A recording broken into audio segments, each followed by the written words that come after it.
kuri radio 10 izo ntambara zarabaye kandi cyane. Flash yahanganye na APR, ibyo barabizi abayobozi bayo. B&B yahanganye na APR, abayobozi bayo barabizi. N'abandi nibindeba. Inkuru mbi zabayeho mu mateka zavuzwe kuri APR nibo bazivuze, ntabwo zavugiwe hano, nta nubwo zavuzwe nanjye cyangwa n'undi mumenyamakuru mubari hano. Inkuru mbi zisebiya zivuga n'APR ntizavugiwe hano, nta nubwo zizahavugirwa. Ushobora kuduteranya n'abafana ukaba successful, nta kibazo. Ushobora kuduteranya n'abayobozi yica radio yanjye kuva ku munsi wa mbere, yica radio, anyicira ubuzima. Umwaka ugashira undukaza mukabiyinjoyinga kuva kumva biri funny, wa mbere mukumva biri funny, mukumva biraryoshye, mukaryoherwa. ko nabonye bahari bashobora kuvuga ariko ibyo bintu sineje yabibabwiyeho neza sizima undi se boheye kucyushaka ibyo bintu mwabiretse niba ibyo amakuru baza. Ariko nanone Karenzi ntimukanya mu rurenganzira mpabwa n'itegeko nshinga rya Repubulika y'u Rwanda, sibyo?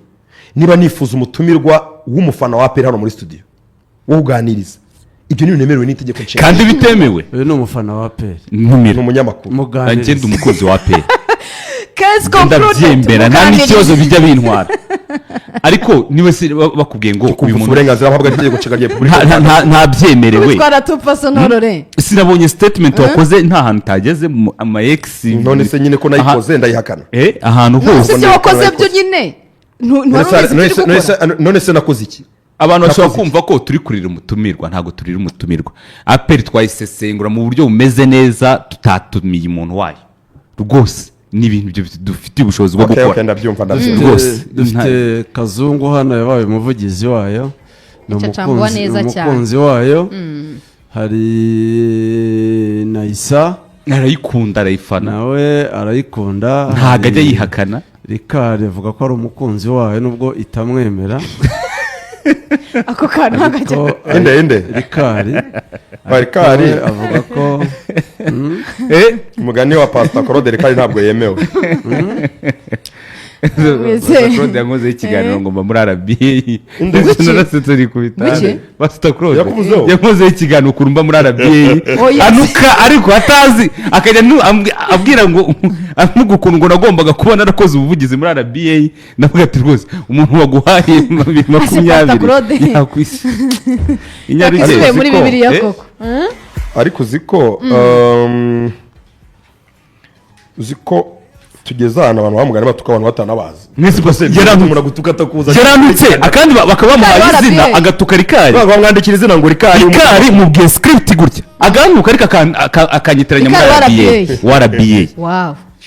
Ntabwo yarasi naho biva naho bijya. Faustin no wagakoze arakanyohereza. Narasetse ni kubitaza. Scovia afite akazi. Kose njya nibaza.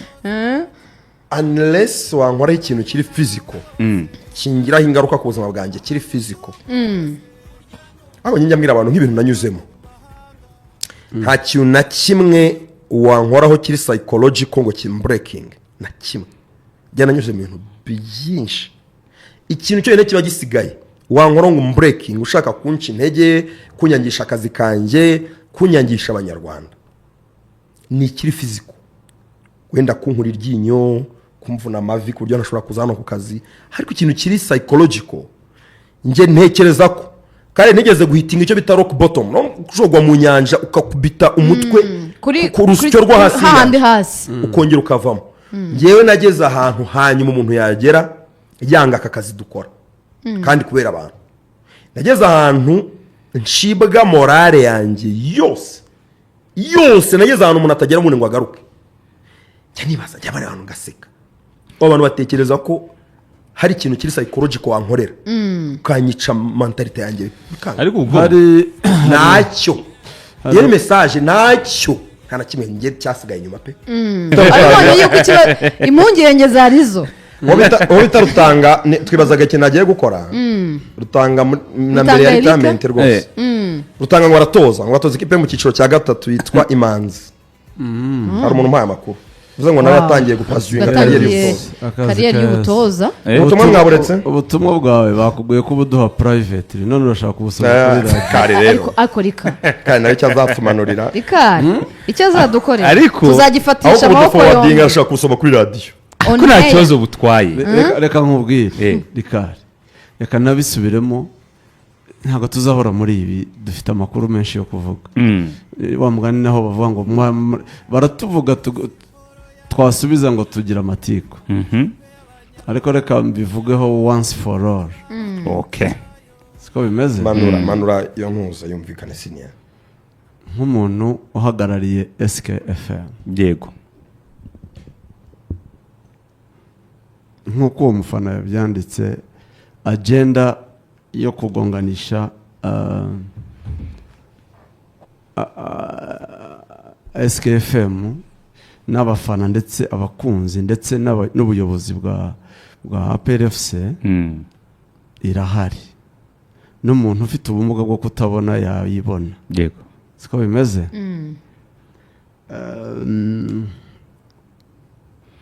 ariko hari ukuri kutari buhinduke ni icyubahiro tugomba APR turayubaha nk'ikipe yiyubashye turayubaha nk'ikipe y'ingabo z'igihugu turayubaha cyane nk'ikipe ifite ibikombe byinshi iyobowe n'abantu twubaha rwose cyane kandi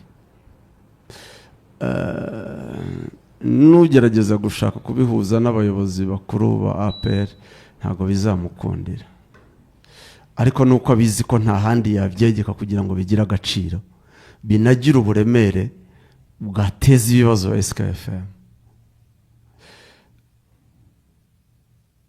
uyu munsi abarimo bagerageza kugaragara ko bavugira APR banayikunze ndagira ngo mbibutse ko aribo bantu batayikunze batanayubashye inkuru mbi zabayeho mu mateka zavuzwe kuri APR nibo bazivuze ntabwo zavugiwe hano nta nubwo zavuzwe nanjye cyangwa n'undi munyamakuru mubari hano inkuru mbi zisebiya zivuga n'APR ntizavugiwe hano nta nubwo zizahavugirwa ushobora kuduteranya n'abafana ukaba successful nta kibazo ushobora kuduteranya n'abayobozi nabyo byashoboka ariko ukuri ni kumwe ntabwo bibaye uyu munsi ni strategy y'ubiri inyuma niyo strategy ye yahanganye na Radio Rwanda ngira ngo murabyibuka igihe cy'abakwizigira n'abadiri byabaye ibintu binini cyane yego birakemuka ndi kuri Radio 10 byarabaye kuri Radio 10 izo ntambara zarabaye kandi cyane Flash yahanganye na APR ibyo barabizi abayobozi bayo B&B yahanganye na APR abayobozi bayo barabizi n'abandi ntarondora yaba bandika n'abandi ibyo bibaho strategie ni turi kumwe cyangwa urandwanya ntago bishoboka ko mwaba mutari kumwe mutanahanganye nuko bimeze ejo hari umukunzi wa APR wamugara arambwira ati ariko hari ikintu ntumva nahoze mbaza abandi bafana ba APR ubu twese tujye mu mujyi umwe umuntu utumvikana n'akanaka abaye umwanzi wa APR tujye muri uwo mujyi ese igihe cy'abapampe kuri Twitter cya Richard Karasira abitwa ko bayivuga neza uyu munsi kuri Twitter wanyise ikigarasha namusubije nseka cyane ibyo ni bisanzwe urumva ngo kuko ari byo navuze ko APR bitamuryoheye wabaye ikigarasha cyane urumva kuri igihe cya Karasira ko abahagurukaga bagatukana bakavuga ibintu bibi kuri kipe uyu munsi bo bakaba bavuga ko bayikunda ndetse barwanya n'uwayivugaho nabi ntabwo yari APR icyo gihe iyo niyo aperi itandukanye n'iyi aperi y'uyu munsi ku buryo uyivuze ibitagenda neza uyu munsi ni umwanzi wayo ariko wayivugaga ibitagenda icyo gihe yari umukunzi wayo niwe wari umukunzi wayo ubu niwe muvugizi.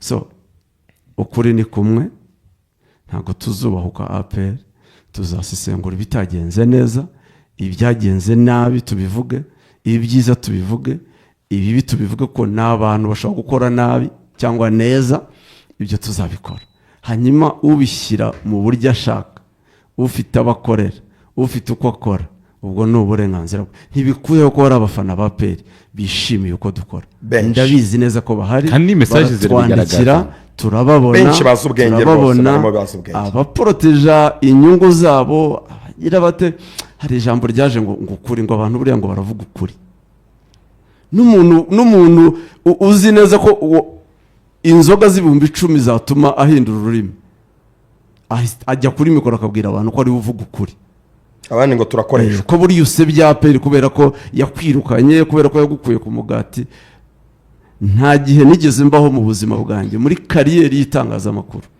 neza nk'uko mbayeho uyu munsi.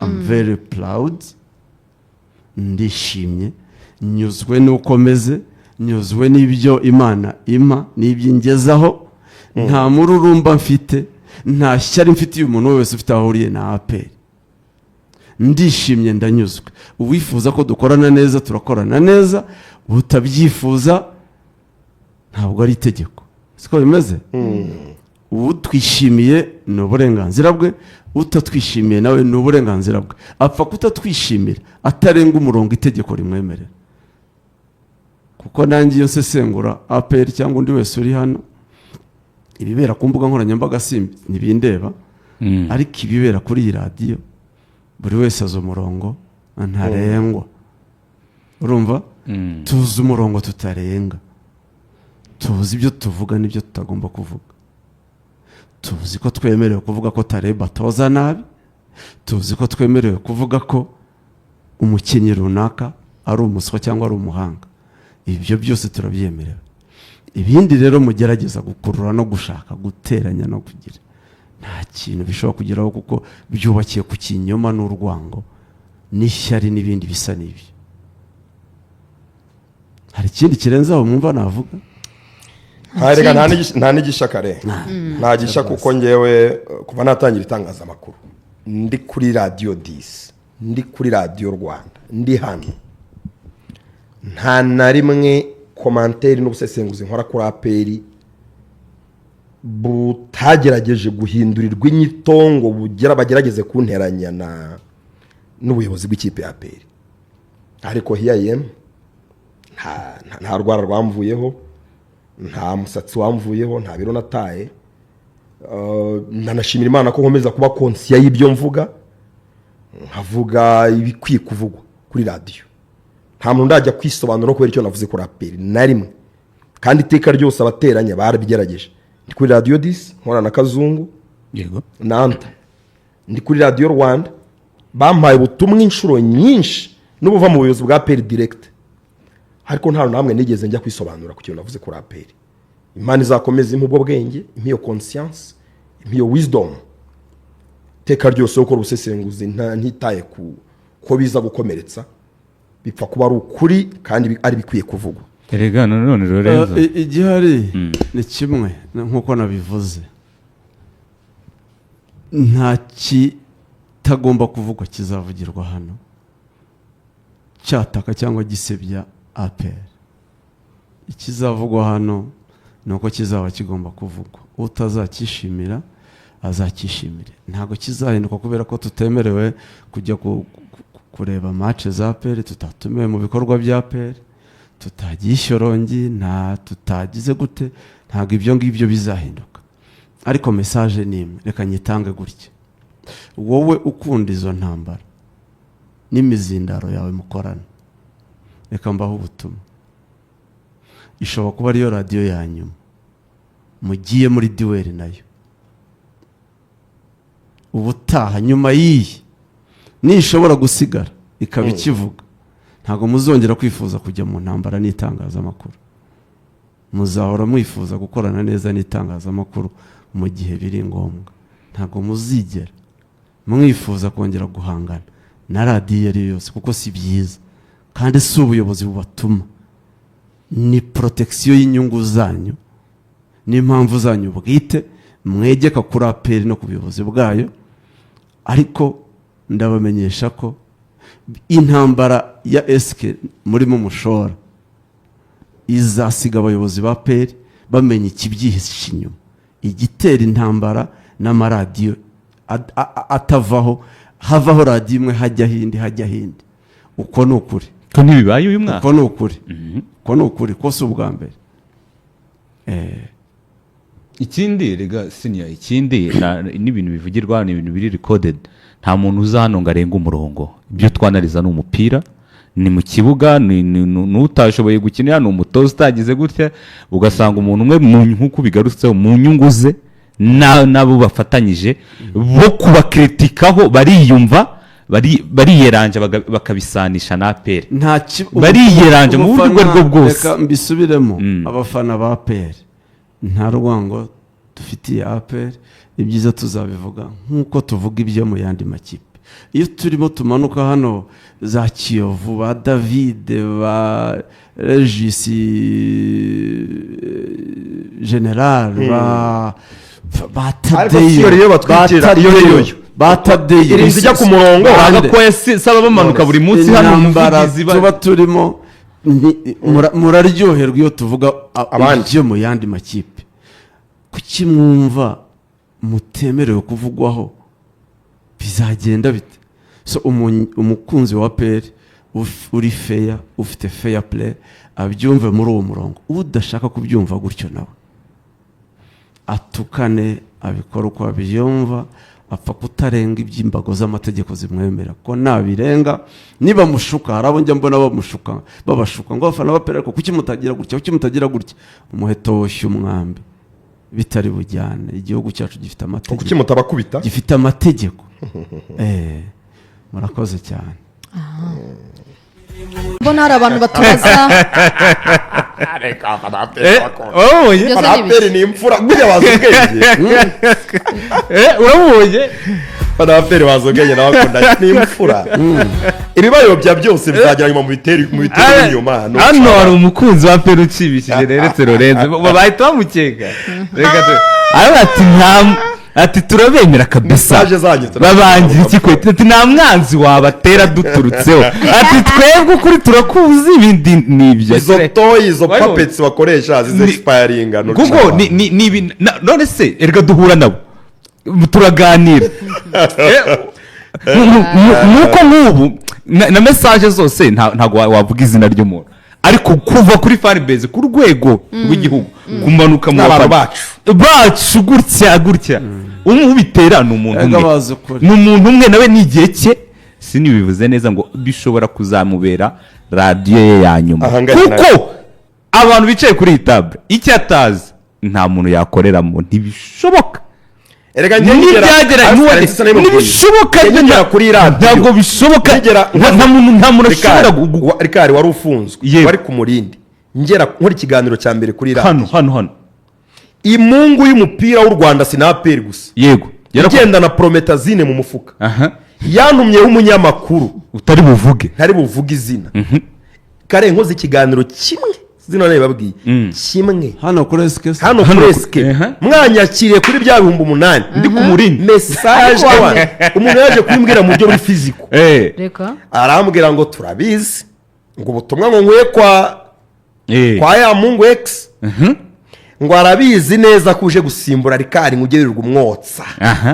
Mbese ngo bande Cristiano ngo simbure Rikari ngo kugira kandi naje hano hari burya ngo gusimbure ngo umwotsa naragiye hari ambizi Lorenzo ngo yavuze ngo ujye ugenda gake utazagwa mu rwobo rwita ikiziba. Bampaye icyo bita message itomoye agwa rutuma tu ngo Mwendere Skarmush ngo ninkandagira ku mugati wa ngo ibyo wazankorera ngo bizafatishwa amaboko abiri. Umubyeyi Bikira Mariya cyandinze ntacyo barabigerageje ariko ntacyo barangira. Iyo mungu zimiza igeze kunuma w'umuntu, yego nanjye sinayivuga, ntacyo barangira, igeze kunuma w'umuntu. kare byarabaye nkoze ikiganiro kimwe gusa, ariko Karenzi burari ubutazi nabo wumva bavuga twe tuvuze, yigeze nibo ba mbere n'utwo tuntu twa giti tw'amafuti tw'amafaranga make cyane, nibo batutamira, nibo badutamirana, nibo bagendera kuri za 20, 50, 50 ingahe tuntu byorereye de bamayire.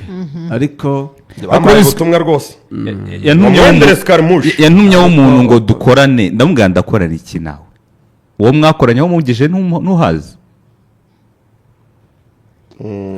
Aho yamugeje aramuzi, arahazi. Ariko twe turi tayari, ubwo no kuri derby tuzatara andi makuru, kuwa mbere tuzaba tuhari tuyasesengura, ndi tuzaduhari n'ubundi message z'abantu bo muri APR rwose tuba twabubonye. Abantu bari kugura amatike, ariko uretse kwikunda, iyo mushimishwa n'umuntu wiyitirira ikipe yanyu akamara umwaka yica radiyo yanjye, kuva ku munsi wa mbere yica radiyo,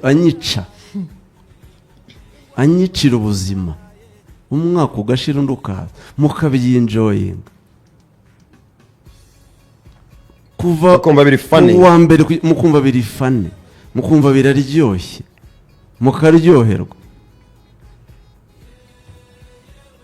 mukumva nta kibazo, mukinjoyinga ibitutsi hanyuma radiyo ikaba radiyo ngo irabanga, muyisenya kuva mu gitondo, mubuza abafatanyabikorwa bayo, wagira ngo niroga amakiri, mugira gutya mukabyinjoyinga mukishima, nta kibazo. Super Coupe rero iraza kuba ikomeza. Nahoze mbona hari abantu batubaza bati nakaye kanyenyeri ko dushaka kugura amatike hakiri kare, twibutse ko mugura, nagafasha mu mutwe ngewe oya gute se, hari platform ya online, urumva hari na platform y'akanyenyeri rero nabonye ari aka uriti, nibo bagira 939 nk'iyi FM yacu 9 bagira akanyenyeri gasa na frequency yacu, uzi ko ari byo kayimbaga 39 akanyenyeri 993 ntabwo itushyiraho urwego, ni akanyenyeri 939 akanyenyeri 3 akanyenyeri 2 urwego, ni ukugura tike yo kujya kureba izi finale zombi za Super Coupe. Abakoresha imbuga za internet mushaka kugura mudakanze yo bita USSD, ni wa3 akadomo sports pass akadomo rwa, byandikwa gute, ni wa3 akadomo sport, andika sports ariko ifite s, pass ifite s ebyiri bifatanye, sports pass akadomo rwa, ushobora kugura tike yawe online. Amatike icyo bizahinduka ku munsi wa match, mugure bigihendutse, tike ya make ni 2 ku munsi wa match izaba 3,000, nandi yose azagenda azamuka. So mugura amatike hakiri kare kugira ngo nibore ejo tube duserebura ko Stade Amahoro yongeye kuzura kubera derby, tuzagiye kureba umupira dutenga amaye tumeze neza cyane, tureba aho Watara bigaragaza, nabitwa ba Vini, nabitwa ba Asman Ndikumana, ibintu bimeze neza cyane muri abakunzi ba APR mwanyandikiye muri benshi pe, kandi mwumve ngo ndabakunda kandi mwakoze, kandi ibyo muvuga ni ukuri. Murakoze cyo tugihuriyeho natwe, nanjye nakira ubutumwa bwinshi abakunzi ba APR, nuko abenshi harimo na benshi bari muri, nuko harimo na benshi bari mu ngabo, nyine umuntu atapfa gusoma amazina yabo, yakora namwe ko benshi bari mu ngabo nta amazina kuri radio, barimo baradushimira cyane. Nimero zabo ntabwo manzi ifite, ariko ibonye umuntu yambaye amapeti ku ntugu arimo kwandikira profile yari amapeti vraiment, akubwira ati humura, ntabwo uzamufata twabwaraga mu gitondo, humura abavuga ati ske ni humura, uyu mupira tuzi ikibazo kirimo, tuzi aho bipfira, kandi ni ikibazo kigiye n'umuntu umwe gusa, ni butini zakanwa, wundi ako gakundi bazacishaho umukoropesho, naho mubo rwose ushobora gutumaho umuntu ngo Lorenzo ngugende gacu zibukire, nge sindimo rwose nari cyane dekaraye pe nari dekaraye ndi umuntu ndasengeye, nsize amavuta, ndi imfura, nta n'umuntu rwose ngire aho mpuriye nawe mubi wenda wavuga ngo urazamukiraho icyuho, ndasengeye ndogeje ndakarabye, sibyo? Uyu mupira rero nzazinduka nkuvuge, nongere nkuvuge, kuko papa sinimwe no gutuma umupira wacu wa mwiza kurushaho, no gusiga isari nziza kurusha uko turashaka umupira wa mwiza, ni imbaraga zihuriyeho z'igihugu, nicyo minisitiri wa siporo arwana nacyo, nicyo perezida wa ferwafa arwana nacyo, n'umukuru w'igihugu n'ubuyobozi bukuru bw'igihugu barashaka ko tugira umupira mwiza. Dufite stade ariko nta mupira dufite. Ntuzigire ukosoka tudakanze ahari ikibyimba ngo kivure. Ntabwo umupira ushobora gukosoka, ntabwo bishoboka. Ntabwo tuba umupira aho ekipa ijya gukina n'indi babanje kwigaburira prometazine, ibyo ntabwo bishoboka. Ntabwo twabyemera, ntabwo twongera kwimikotani, ntabwo nabyentertaininga, sibyo? Ibyo no kugira ngo biranduke bisaba ko tuvuga ibintu Kazungu yavuze ngo ni kupiga kwenye mshono, ni ugukubita mu ndodo nyine aho bicomekeye. Byigeze kugera igihe Lorenzo abahonga umuntu uyu niwe ushobora gufata umukinnyi akamushyira mu ikipe y'igihugu, niwe ushobora kumenya utsinda n'utsindwa, n'uzaba umutoza, bose umusifuzi ushaka kuzaba ukomeye. Ibyo bintu rero iyo generation yararangiye my friend, zakugira umusifuzi yararangiye. Soyezo bashakiye n'abasifuzi badge wirwakwa ubwo uzagwe muri operation gatoya hagira ikimenyetso kikugwaho ngo nzagushakira badge ya FIFA. Ibaze kuva abasifuzi byari bagezeho bajya gutonda iwe, ubwira umukinnyi ngo nzagushakira ikipe kora ibi, ukajya ubwira umusifuzi ngo nzagushakira badge ya FIFA, ari bubaze niba n'umusifuzi ari ashakirwa badge ya FIFA. Why so wabyemera gute? Rero ntibizarinde nzarinde nsaza nabonye amavubi asubira mu gikombe cya Afurika, gusa n'abantu nakoze iki? Nzarinde nsaza nabonye amavubi akina igikombe cy'isi, ngo rero ngo urabona nzarinde nsaza nabonye kipe yacu ikina demi finale ya Champions League. Kugira ngo umunyamakuru mwiza ninjye uzakwakira uburyo usohokana n'iyi kipe. Indege turazitegera uyu munsi, iyo ngiye mu ndege ndazungerera simbikunda. Bakarezi n'ubutumwa n'indege nagiyemo rwose byari nko ku ngufu, genda narayihatirijwe rwose, ngese nkunda kugenda. Ariko ntangisha indege, reka tuvugishe ukuri, ibyo nkorera ibyo ninjiza wa mafaranga y'indege byatuma nibura ntajya kuryoha Kampala najya za hehe. Ariko ibaze ko sindakandagira mu Bugande kuva navuka, kandi nize ku mupaka wa Uganda. Sindakandagira i Burundi nabaye i Butare, yego sindakandagira i Goma, i Rubavu ndarayo cyane. Abantu tujyana i Rubavu bakajya i Goma ngasigara. Ikindi gihugu turanye ni ikihe? Burundi. Sindakandagira muri Tanzania. Niba ntaragira n'amatsiko yo kureba ko ibyo bihugu bimeze, sindi umuntu ukunda gutravelinga, niko tuhangisha indege. Indege ibintu bisanzwe, wenda mwabipromisingaga abakera, kandi nabo ntekereza ko bakarenze babaye muri iyo generation batigeze basijyamo. Sinkunda ibintu ngiye by'indege rwose. Yashize nubwo ingingo yizanye nayo yari iryoshye. Mu Nzove harava iki mu myitozo? Aperiyo ubwo tuzabimenya ejo. Ibindi bitangazamakuru biraza kuduhagararira byose. Ibitangazamakuru byose biri bujye mu Nzove biraza kuduhagararira. Imyitozo y'abisaki Ishorongi batumije ikiganiro itangazamakuru. Oya ni imyitozo ifunguye. Tuzakotinga ni icyaperi, icyo ni icya Ferwafa imini kizabejo. Ferwafa batumije ikiganiro cyo kuvugamo ibiki. Ibitangazamakuru biri bujye muri Ishorongi ibyo byose biratuza. Tuzabikotinga turi amafoto y'ingenzi n'ama interview n'iki, bicizwe tuzamenya what's going on kuri derby, kandi twanaliza za Arsenal na Man tutari mu Bwongereza. Tuzabisesengura tubarushe, ntimugire ikibazo. Wese kuri tuzabibaryohereza ngahe rwose, tuzabaryohereza. Muzazana inkuru azafite iryibiri, abantu iryibiri mukotinga nifite 500 byanjye bitanu mukotinga rwose nanamuvuga rwose nacyo nzamfite. That's a favor. Kandi njye mu rugo njyanensi umuha credit. Tugomba kuba tugatanga credit, ubundi ibyavugiwemo, ubundi tugakomeza n'ayandi makuru. Gikundiro n'abakibu oya n'abagiye bazaza badutega amatwi bumve uburyo tuyasesengura. Simple as that, twikomereze. Ubwo rero amabwizo kuri namwe ntimworoshye, ko wikuramo mworoshye namwe musorogotora kugera ku musokoro, ntabwo mworoshye kuko ushobora gutuma umuntu ajya mu cyumba akirera akarira. Ntabwo mworoshye kana muri mwana umuntu w'umudive.